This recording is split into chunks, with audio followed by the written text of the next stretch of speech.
Nelson with Cascade Media Group. Today we're on our education channel, and we have Miss Tanesha Ford. She's running for our school district. Without Mhm. further ado, welcome to the show, Tanesha. Thank you for having me and good to meet you.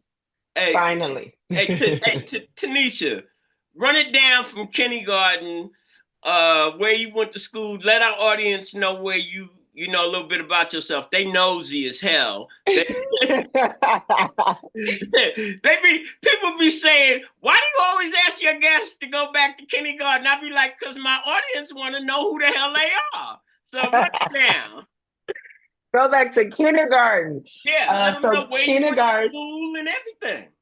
yeah. So I am from Kansas City, born and raised. Kindergarten, I went to Graceland, which the building is still there, but the school is not open. Then I ended up going to Sweeney. I went to Volker.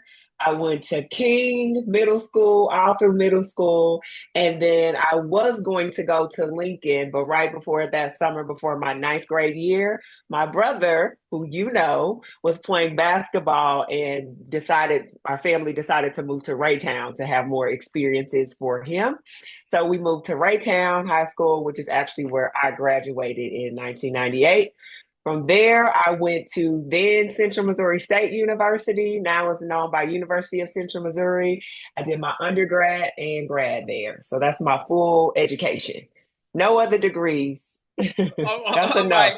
So first of all, why did you want to run for the school board again, and why did you run the first time? Run that down to my audience.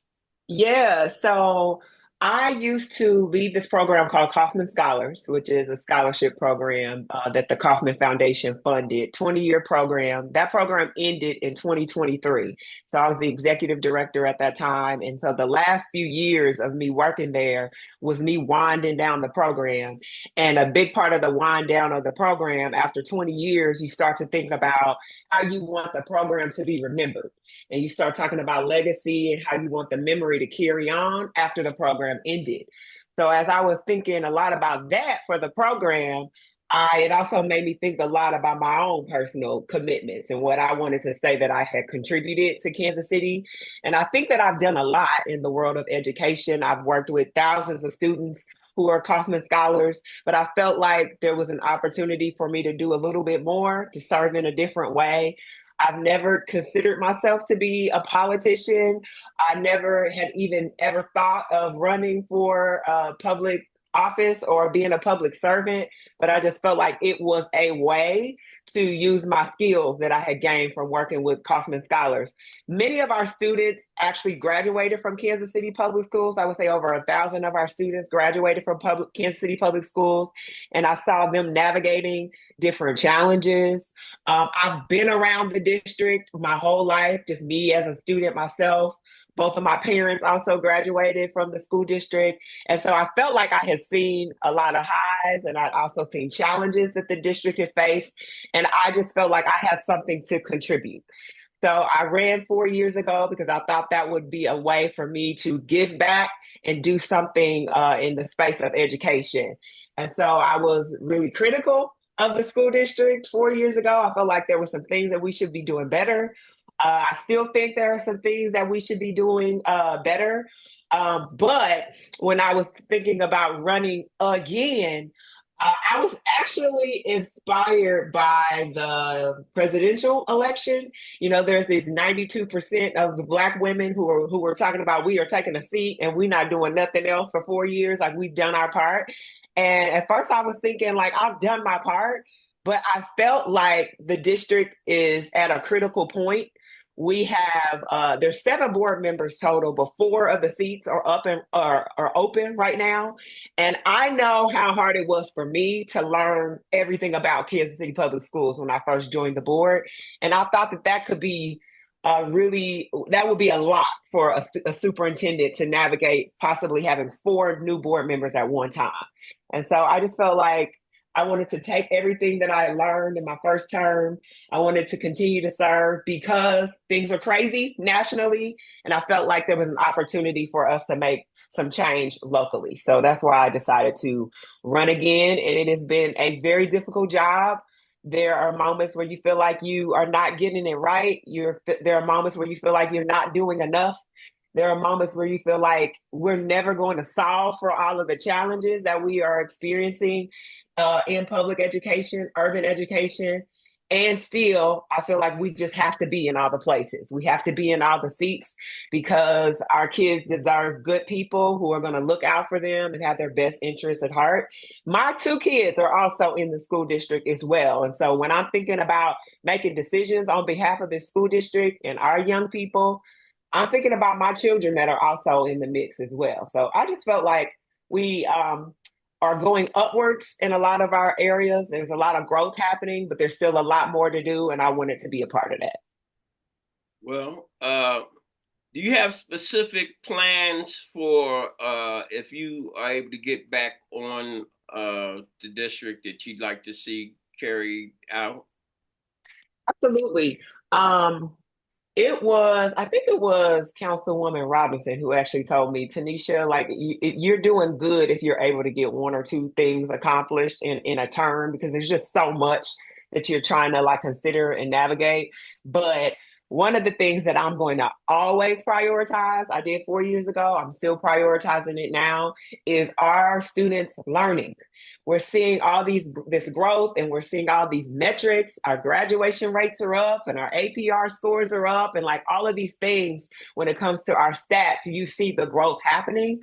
But when I look under the hood, I want to make sure that all students are seeing that growth. Like I'm talking about our Black and Brown students, I'm talking about our students with disabilities. I think it's important for us to be focusing in on all of our students, particularly our subgroups. And so I'm definitely interested in seeing more growth in those areas. We have an opportunity here with us potentially being able to pass a bond. I know you've heard a lot of conversation about the bond. There's a lot of different points of view when it comes to the bond. I'm fully supportive of it, but I think that if we are successful in passing the bond, us being able to come back to our community in future years is going to depend upon us successfully delivering on the promises. So it's making sure that we are having good oversight, that we are being transparent and talking about all of our projects, that we're staying on budget, that we're actually doing what it is that we said. And so I want to make sure that our district is staying on point with that. And then a third thing that I am really interested in is our policies. We have a number of different policies that the board uses to govern and lead our superintendent and our school district. However, we do not have a policy committee right now that is devoted to making sure we are revising them. A lot of our policies and things like that are under attack in this political climate. If you say diversity, equity, and inclusion, people are looking at and investigating that. So I think we need a dedicated group of people to make sure that we have the policies that we need to be able to support the students that we have. And so I would hope to be able to lead that policy committee because all of those things, the policies is where you see the academic improvement, the academic growth, and all those things. So I think that is critical.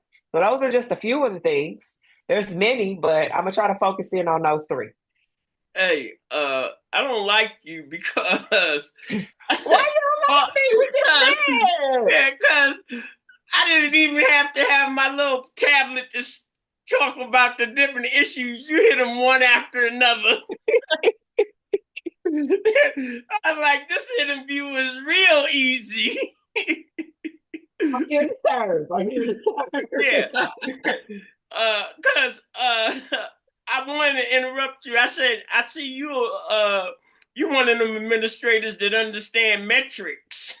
I do. I mean, metrics are important. That's how you show improve. That's how you show stuff is actually working. That's when you can look at the dollars and the cents and the math needs to math. And that's how you make the correlation. So yes, metrics and data are absolutely important. Yeah, so I'm saying every time something's popping in my head, Well, you're going to ask her this? Didn't you just go on to that, to what I was going to ask you? This is something that I know you didn't cover because most of y'all be tiptoeing through the tulips on this.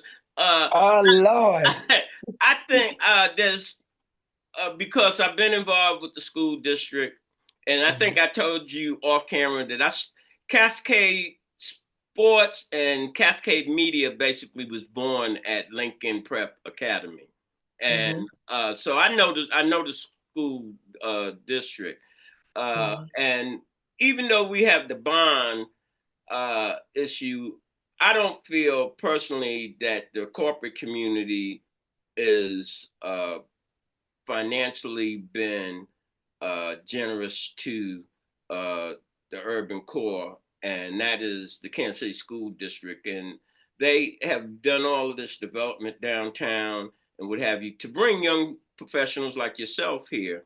Uh, Mhm. but at the rise of education and cost of everything becomes a choice. Do you move in or do you move out in the suburbs where your kids go to school and get a good education and you don't have to pay, or do you move downtown and have to pay for school and all of that, when I think there should have been a substantial investment in the Kansas City School District, could have gotten their accreditation much earlier. Sooner. And I wanted to know, did you have any feelings on that, like the downtown council and so forth, and them adopting a school for real, for real? Because how can Mhm. you be talking about a healthy Kansas City and not have a public school system that is educating and graduating really scholars that are representing the city? Yeah, yeah. I think that there is a lot of opportunity there. That's how I've been trying to kind of frame it in my mind. Not really get into the blame game of like what has not happened in the past. I tend to look at things of like, okay, this is kind of where we are. How can we move differently in the future to address? Um, I think that there's a lot of opportunities for our business community to get more engaged with our school district. There are a number of businesses that have gotten involved with individual schools. They have adopted them. They're doing wonderful programs. They're figuring out ways for them to get internships. But I do think that there needs to be some mechanism for us to have better partnerships with the business community overall. So not just the one-off relationships, like those are helpful, but I think we need to approach it from more of like a global or a higher level perspective. So I don't know what mechanisms could help us facilitate that, but I know that there's a lot of different opportunity there. Even the nonprofit community, different organizations partnering with us. But I will say that maybe some of the onus is also on the district. I don't think the district has necessarily done the best job of telling our story, letting people know what opportunities that are exist. So I think it's two way. I think it's some of it is definitely on the business community, but some of it is on the district to do a better job, be a better partner, and be a better friend. Make the process even a little bit easier for entities to be able to partner with us, because that's another piece of feedback that I sometimes hear. There's opportunity, and hopefully we can get it right. The business community, I will say, has been rallying behind us as it relates to the bond.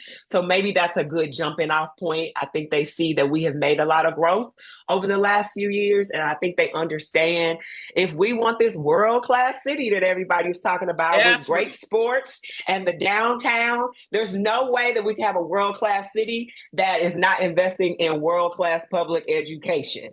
And we are in a space where that does include district and charter. Both of those are public education.